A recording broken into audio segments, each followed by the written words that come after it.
Alright, I gotta pull over and make a video about this. I've got a customer pissed off, and I'm nervous right now that they're gonna leave a negative review.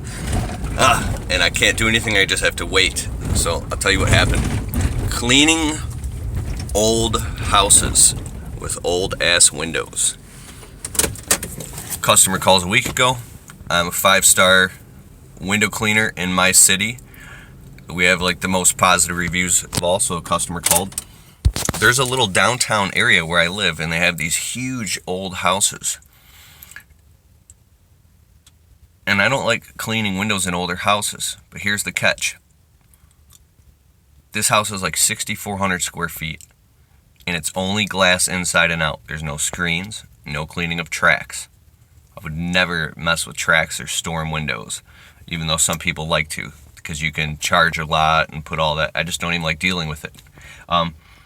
So I said, you know what? $500. We'll clean the house inside and out. Cha-ching! And go do another small window cleaning and make it like a $600 day. Well, I had it all booked. The customer was really cool on the phone. So was I. I wasn't able to get inside of the house because the customer was at work. We get inside of the house just now, like 20 minutes ago. I go, uh-oh. The whole inside of the house has these storm windows that I couldn't see from the outside. And I wish I could show you the house, but I just can't. Imagine the gigantic old house with all these old ass windows. And I noticed just from what I saw, there's 3 pieces of glass and all these like French panes that were already cracked and broken. And then went up to the molding, and the molding was so old that it was this white, like caulky lead molding, that it was cracking as you touched it. I'm like, oh shit. So the guy's wife was there. I'm on the phone with, I'm there with the wife, the lady. We're getting ready to clean. We're setting up the water fed pole, and it hit me like that. I'm so sorry, miss. I took it for granted. We can't do this job today. Maybe I can refer you to someone else. They were like, what? I said, I noticed that there's all these storm windows inside. And they're like, no, they're magnetic. You can just take them out. And I tried to pull on it, and I couldn't get it out. And I said, there's broken glass here. And I said, I would love to clean your windows, but it's too much of a liability. I said, if I break one of your windows, it's just too much of a liability. I'm sorry. So I yelled out to my guy who works for him, like, no, we're not doing this. And the lady was okay, but I called up the husband, the guy who hired us.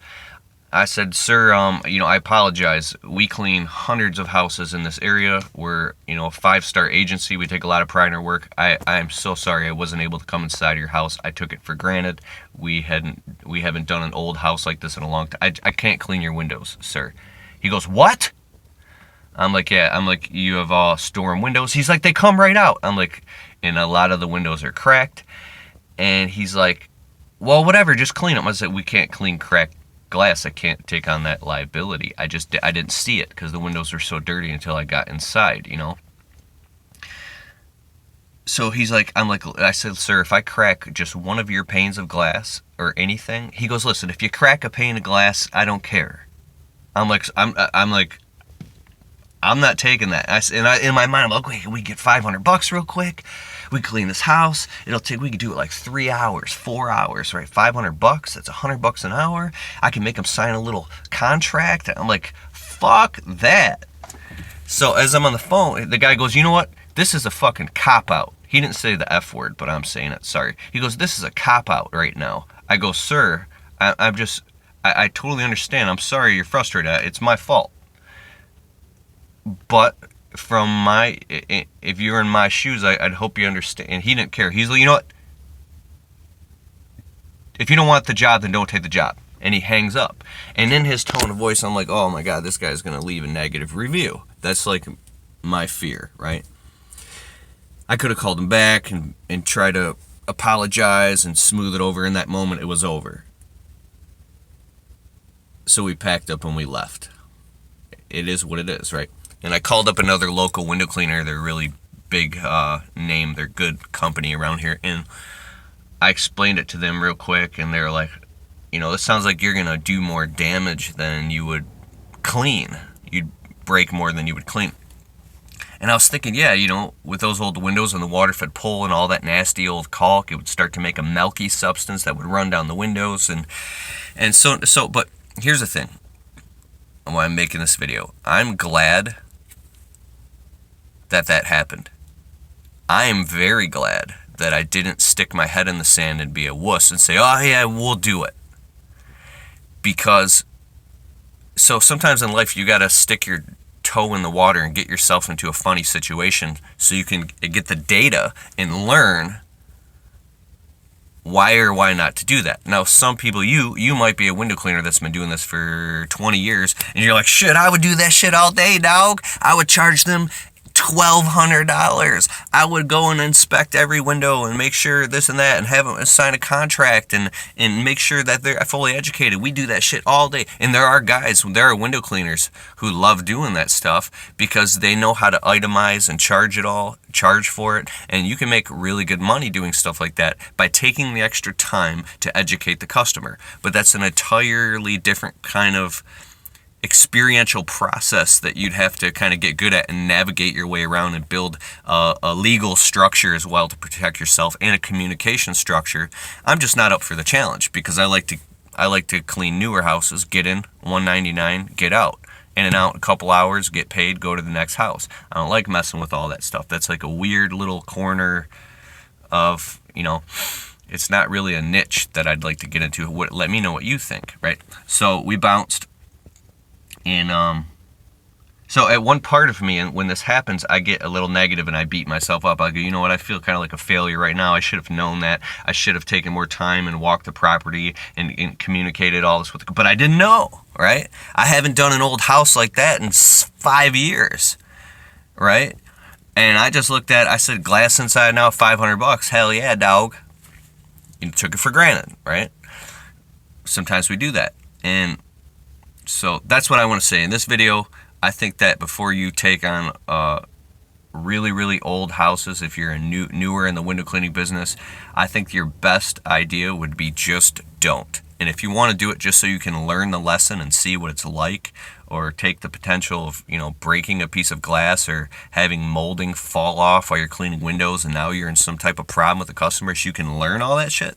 Because me, in my first 2-3 years in this whole business and with landscaping, there was a sick part of me that liked to get into these weird jobs that I wasn't qualified for, so I could stay up all night researching and go through anxiety and learn all this crap and feel and burn a lot of pain and do jobs for free, because there was some sick part of me that just felt like I wanted a crash course in all this, and I loved some part of me like the challenge. But yeah, so when it comes to really old houses with storm glass windows, I would just run and not even get into it. And now I even know for sure when I see a house that's even older than, I can't give you a date, say 1960s or something, I don't even want anything to do with it. And that's one thing that's really benefited us this year. I can't even believe, still working, 60, 70 hours in the window cleaning and landscaping business. But, every other year in this business, I worked 80, 90 hours doing a lot of stupid shit for low profit. And now when a customer calls, if a customer's like, I need someone to call me, click. Like, I don't hang up on them, but I don't.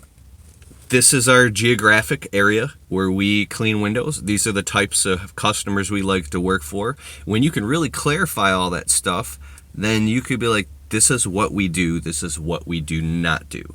This is what we want. This is what we don't want. And I think that's just one more example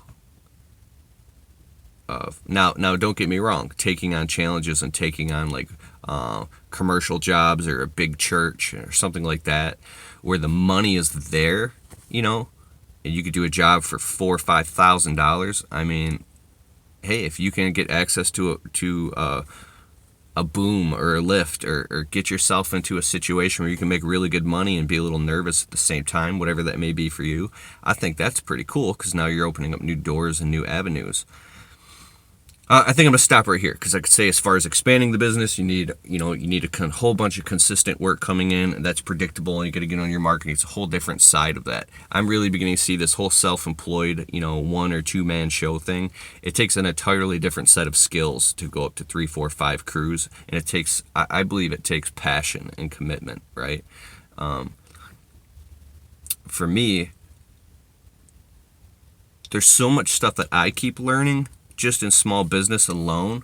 I'm like, oh my God, what if I had to learn that while I have 3, 4, 5 crews, right? What type of nightmare would that be? So it's like the whack-a-mole game. Shit keeps popping up, and you got to deal with it, and you become more and more wise. In my situation, I do like personal consulting and coaching for a lot of new window cleaners and landscapers over the phone on the weekends.